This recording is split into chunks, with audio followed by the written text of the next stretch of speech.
नमस्ते दोस्तों, कैसे जाने किसी के दिमाग में क्या चल रहा है। काश हम किसी का मन पढ़ पाते। ये एक ऐसी सुपर पावर है जिसे पाने की इच्छा कभी न कभी लगभग हर किसी को होती ही है। और वो भी क्यों ना, आखिर किसी के मन की बात जान लेने के फायदे भी तो बहुत हैं। लेकिन अगर सामने वाले ने उसके विचारों को अपने मन में ही बंद करके रखा है, तो फिर आप कैसे जानेंगे कि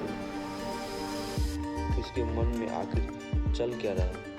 वैसे माइंड रीडर बनने के कई सारे तरीके मौजूद हैं। अलर्ट रहकर और अपना दिमाग खुला रखकर आप असल में दूसरे लोगों की फीलिंग को समझ सकते हैं। इस गाइड में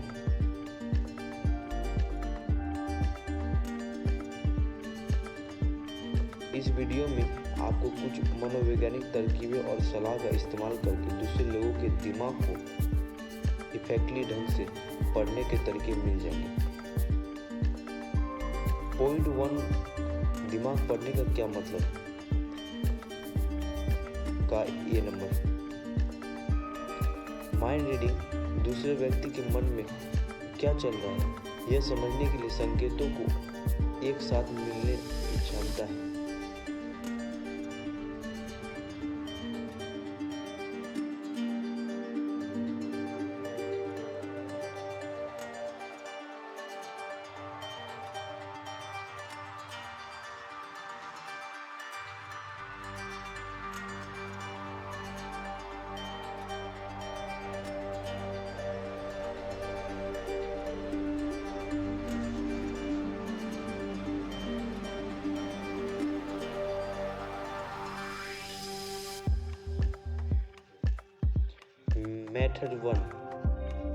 मेथड 1, दिमाग पढ़ने का क्या मतलब का 1 नंबर।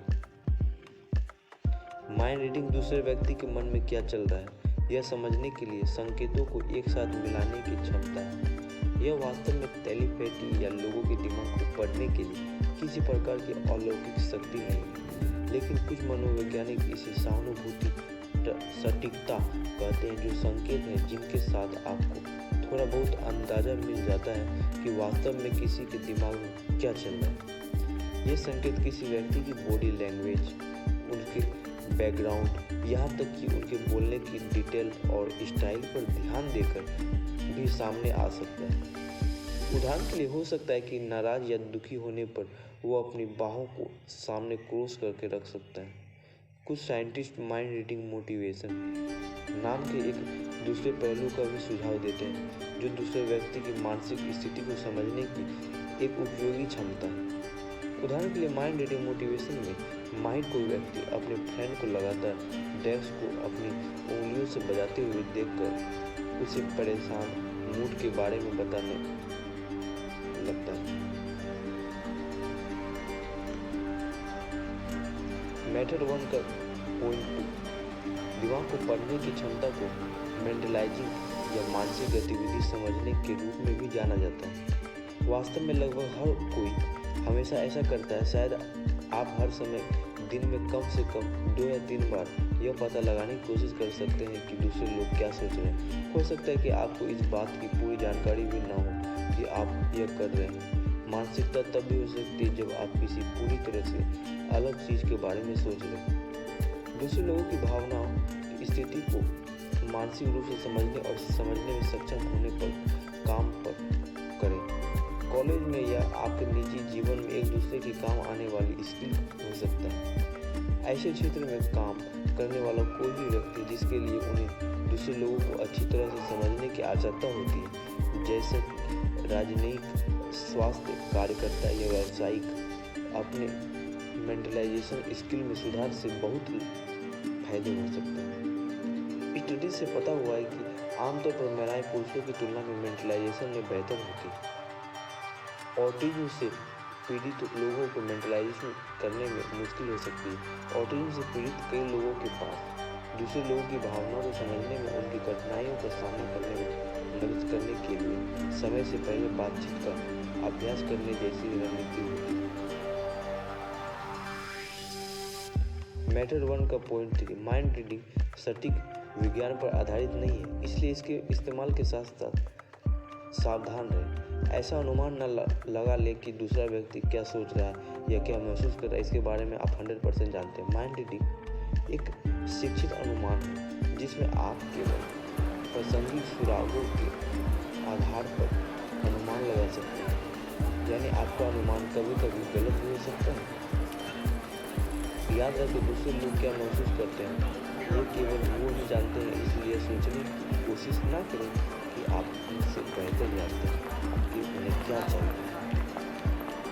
मेथड 2, अपनी डेली लाइफ में माइंड रीडिंग करना सीखें।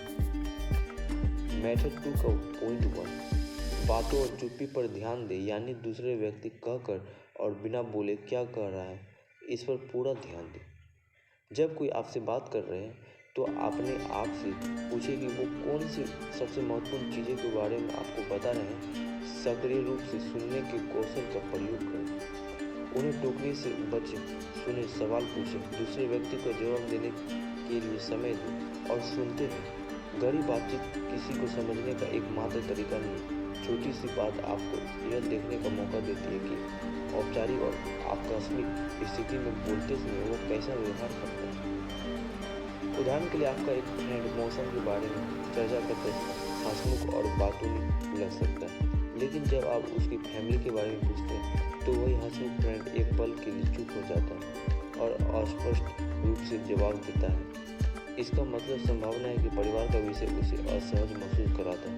उदाहरण के लिए आप पूछ सकते हैं कि आपकी बहन कैसी है, और अपने दोस्त के लिए मुझे लगता है कि वह ठीक है जवाब देने से पहले एक पल के लिए आपका सामना चुप्पी से होता है। उदाहरण के लिए मैं आपके फ्रेंड को अपनी बहन के साथ संबंधों में समस्या किसी तरह की हो सकती है। उदाहरण के लिए आपके फ्रेंड को अपनी माँ के साथ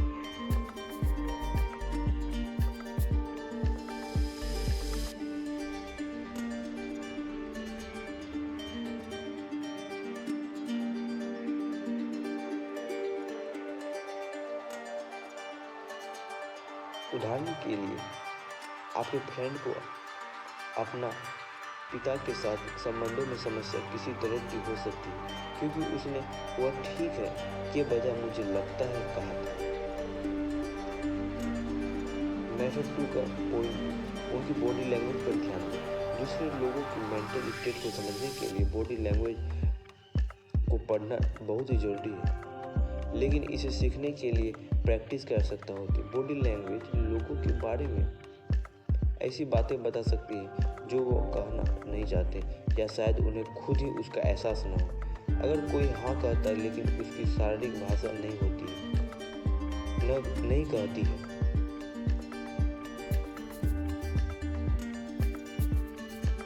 तो यह एक बात का संकेत हो सकता है कि कुछ गड़बड़ है। किसी की बॉडी लैंग्वेज को पूरी तरह से समझने के लिए समर्पित पूरी की पूरी किताबें मौजूद हैं, लेकिन आपके लिए सीखने की शुरुआत के लिए यहाँ पर ध्यान देने योग्य बातें हैं।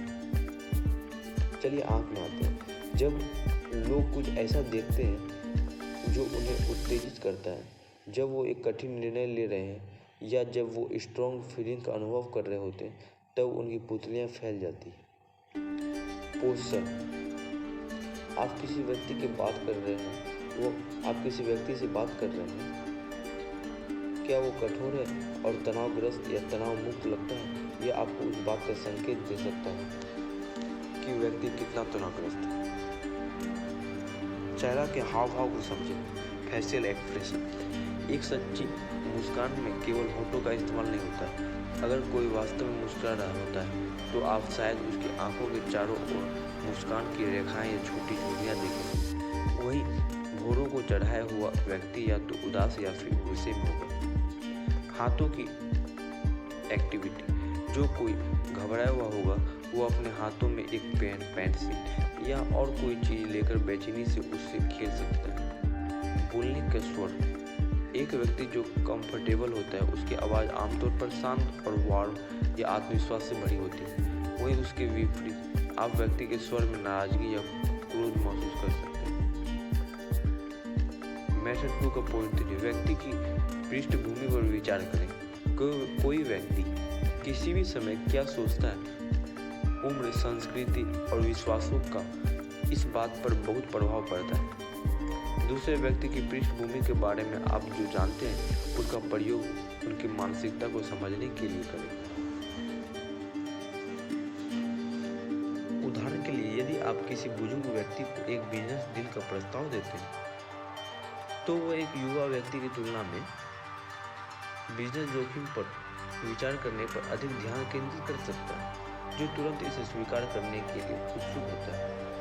अधिक पारंपरिक और अंतर्मुखी संस्कृति से आने वाला कोई व्यक्ति परेशान होने पर भी विवाद झगड़े से बचने की कोशिश कर सकता है। मेथड 2 का पॉइंट 4, सहानुभूति की अपनी भावना का प्रयोग करें। संवेदी धारणा एक ऐसा शब्द है जिसका अर्थ है कि आपके आसपास की दुनिया के संबंध में आपका शरीर कैसा महसूस करता है, इसके बारे में जागरूक होना।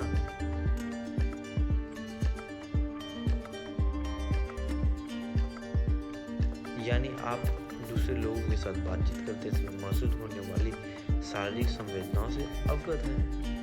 किसी दूसरे व्यक्ति को बीमार देखना शारीरिक संवेदनाओं को ट्रिगर कर सकता है, जो आपको भी पीड़ित करता है। अगर कोई आपको बहुत दुखी या खुश महसूस कराता है तो इन संकेतों का उपयोग करके सोचें कि क्या वो वास्तव में खुद भी उन भावनाओं को महसूस कर रहे हैं या नहीं। मेथड 3, दिमाग पढ़ने के दूसरे तरीके क्या हैं। मेथड 3 का पॉइंट 1, उनकी राइटिंग। उसके टेक्स्ट या ईमेल में आपके अनुसार उसे कौन से विषय सबसे ज़्यादा पसंद आते हैं। यदि वो ब्लॉग या सोशल मीडिया पर पोस्ट करता है तो उन्हें पढ़ने के लिए समय निकालो। जब वो किसी ऐसे विषय पर चर्चा करता है जिसे वो वास्तव में पसंद करता है तो उसकी शैली और शब्दों का चुनाव कैसा होता है। उदाहरण के लिए, आप यदि ऐसे व्यक्ति के बारे में जानना चाहते हैं जो यात्रा के बारे में लिखना पसंद करते हैं, तो यदि आप अपने शौक से संबंधित विषयों पर चर्चा करते हैं, वे आपसे बातचीत करने में अच्छी रुचि ले सकते हैं। पॉइंट 2, उनकी सोशल मीडिया। लोग जिन चीज़ों के बारे में पोस्ट करते हैं और अपने पोस्ट में वो जिस लहजे का इस्तेमाल करते हैं उनसे आपको हर तरह के विषयों पर उनके विचारों और भावनाओं के बारे में सुराग मिल सकता है। आप सोशल मीडिया को उपयोग यह बताने के लिए भी कर सकते हैं कि सामाजिक परिस्थितियों में कोई कितना सहज है। लोग मैं जैसे आत्म केंद्रित शब्दों का उपयोग करना पसंद करते हैं।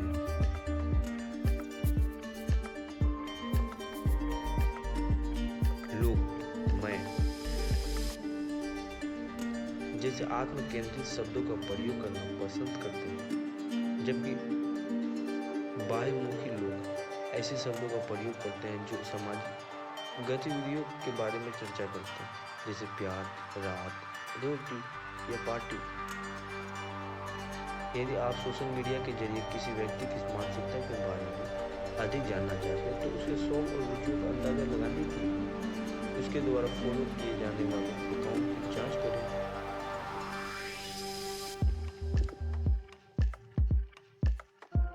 मेथड 3 का पॉइंट 3, उनकी करीबी दोस्त।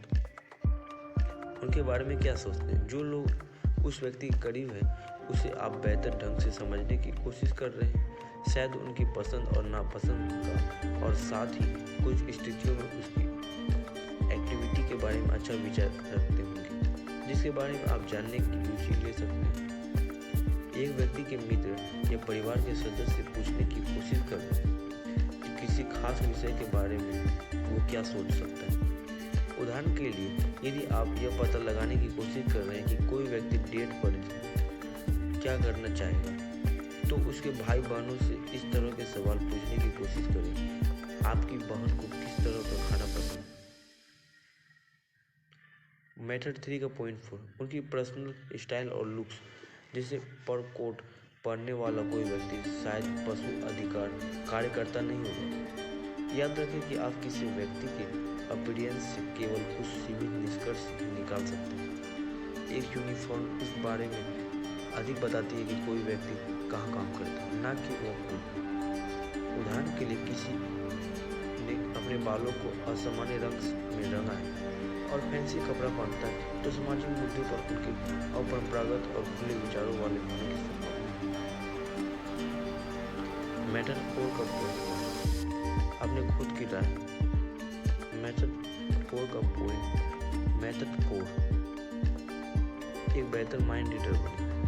मेथड 4 का पॉइंट 1, अपने खुद की राय और व्यक्ति परंपरा। पॉइंट 4 का मेथड 4, एक बेहतर माइंड रीडर बने।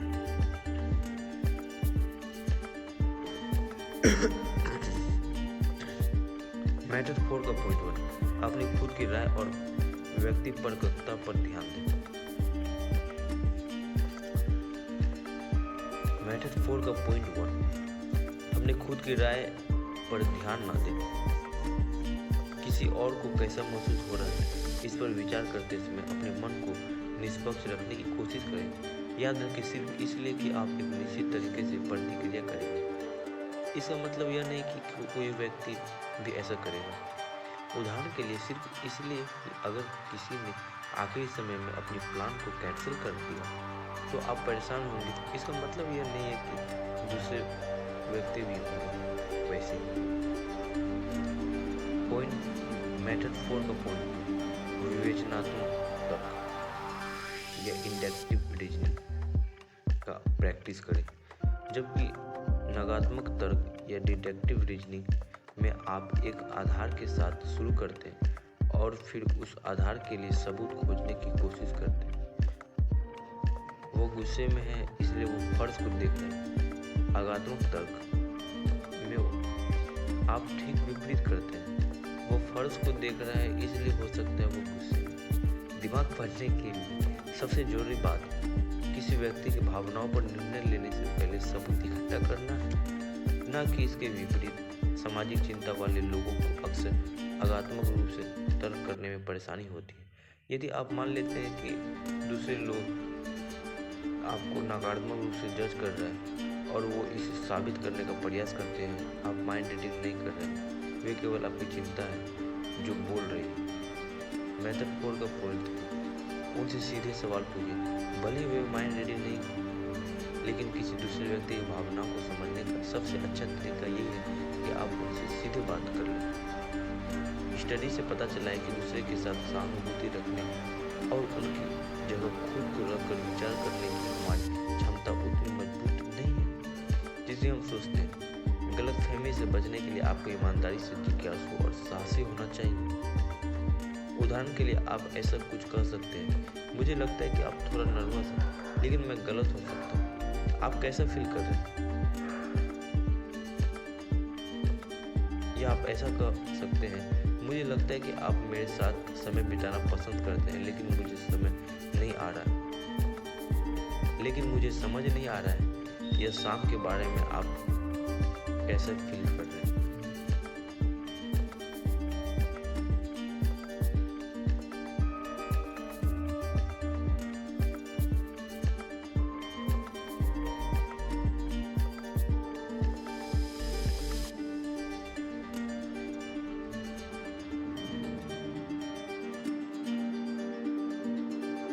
तब तक के लिए बस इतना ही। जय हिंद, जय भारत।